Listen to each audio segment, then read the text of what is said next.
Hey everyone, Taz from Critical Thinking Anarchist here. So I wanted to do this video based on a couple of tweets here. This is my first really viral tweet. um, 474 likes as of the time of this recording. So 72 retweets, 23 replies. Amazing. This is 11 bookmarks, 31,000 views. I've never had anything as far as I know that has even come close to that. So it's in response to this grummz tweet here. So PC Gamer drops another hit piece against gamers, and the author immediately goes protected. The article lies about how Steam's TOS works, smears the creator of the curator list, and conveniently omits the cancel campaign started by SBI employees that got them locked from Twitter. It also fails to mention the well-publicized and documented racist and doxing and DDoSing habits of SBI's employees. So this is by, PC Gamer put out the article, and Harvey Randall is the person. Now, don't please, not that anyone listens to me anyway, but just in case, don't go out, anybody that I post on here, please don't go out attacking them, bugging them, anything like that. I'm not about that. I'm not going out and attacking these people. So don't intentionally go out after these people. But anyway, my response to that was, hey, Elon, can we stop journalists, quote unquote, from protecting their tweets? I'm just saying, if they're supposedly out here for free speech journalism and protecting the Constitution, then the discourse should be allowed when they espouse bullshit. Not just bullshit. When they post anything, honestly, I mean, you should stand behind your work.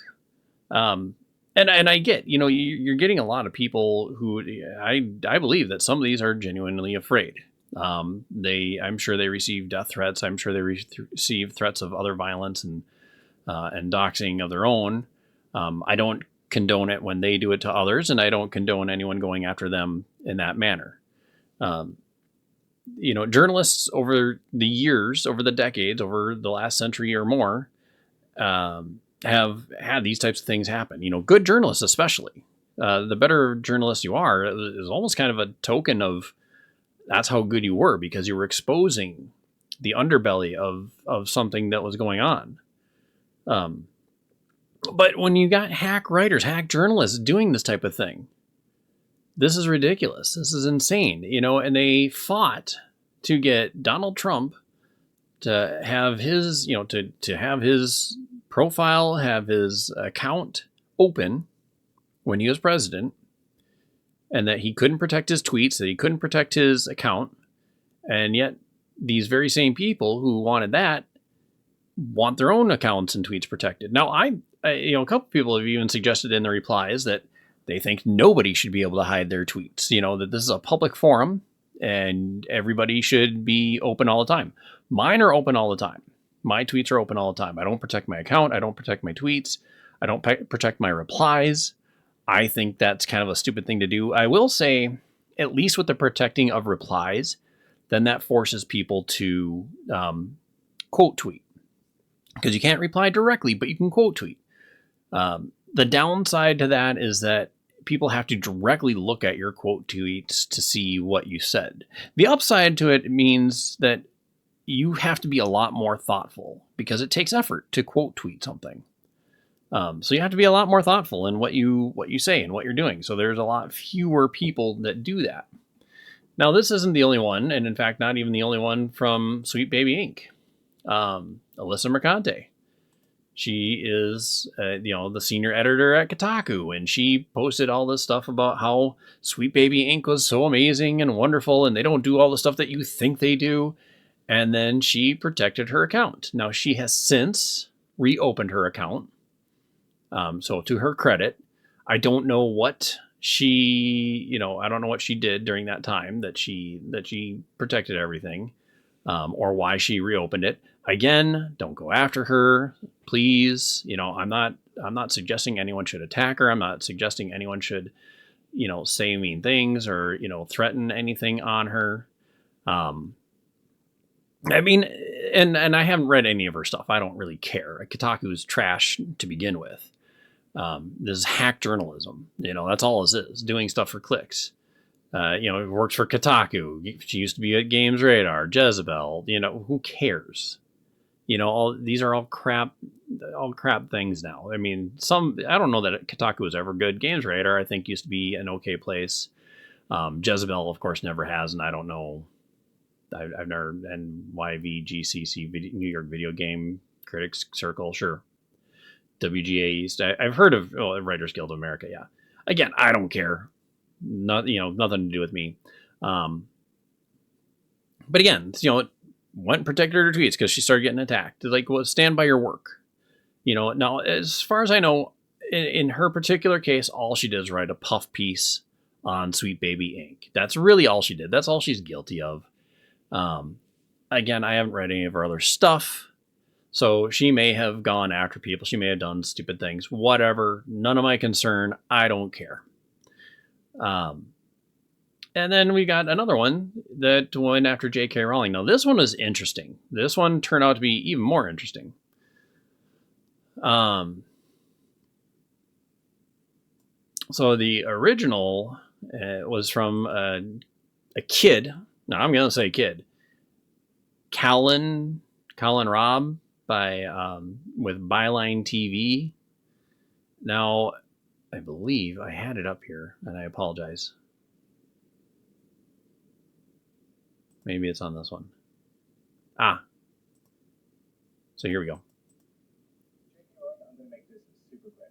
We said community notes have become a dumpster fire because they have. It's a huge fan. Okay, so before this, he reached out. There was a whole thing where J.K. Rowling had the police called on her by some wacko, some trans wacko in the UK. I don't care.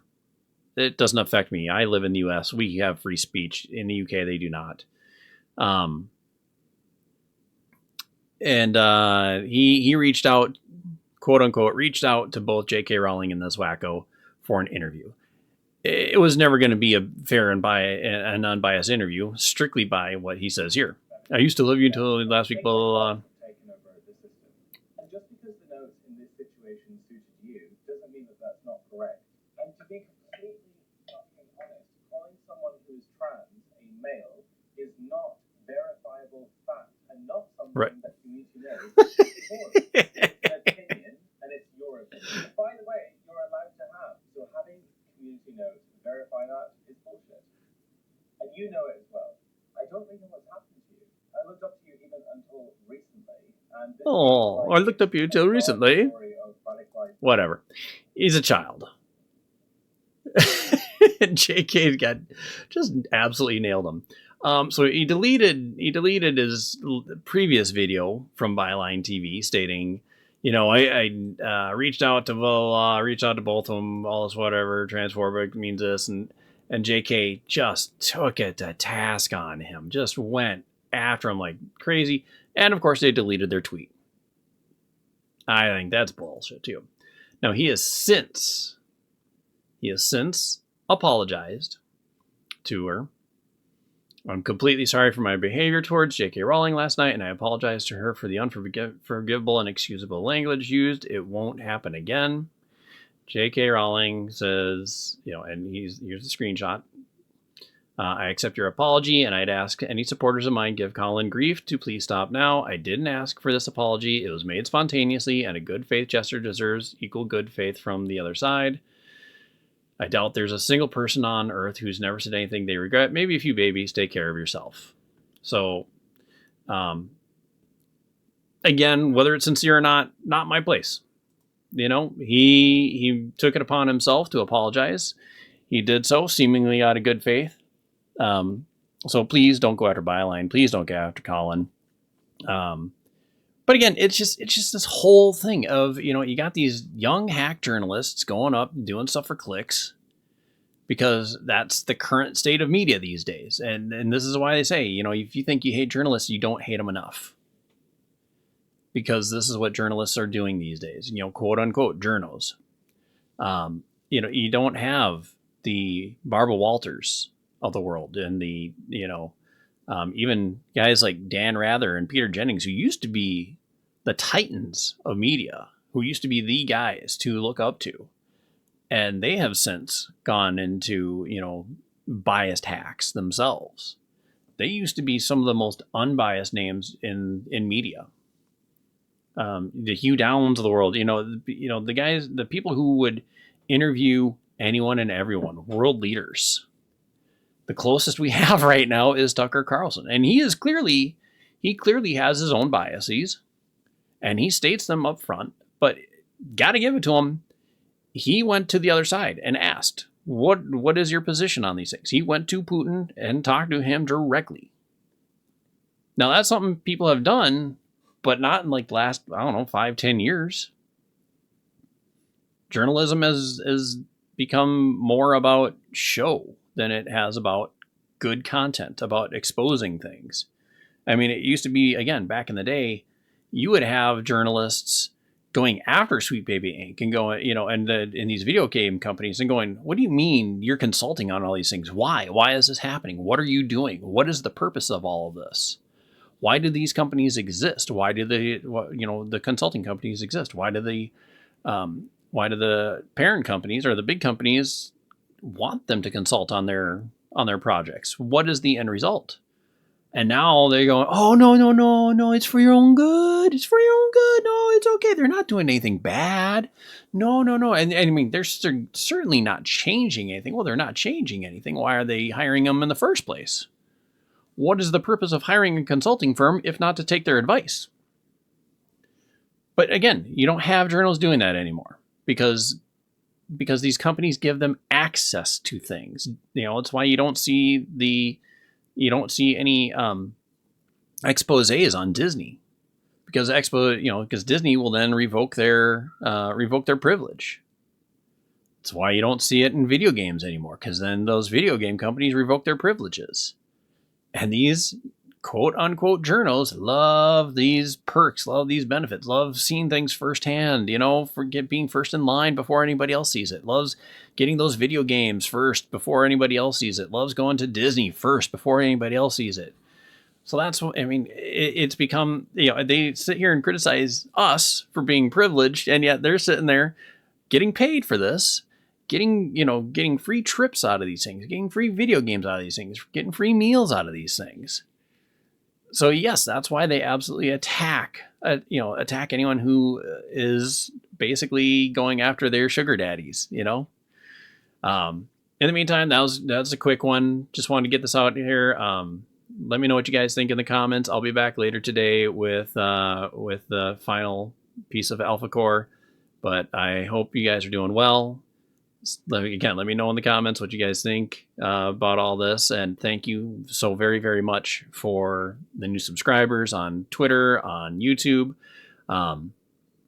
Thank you so much for the likes and the replies. I appreciate it.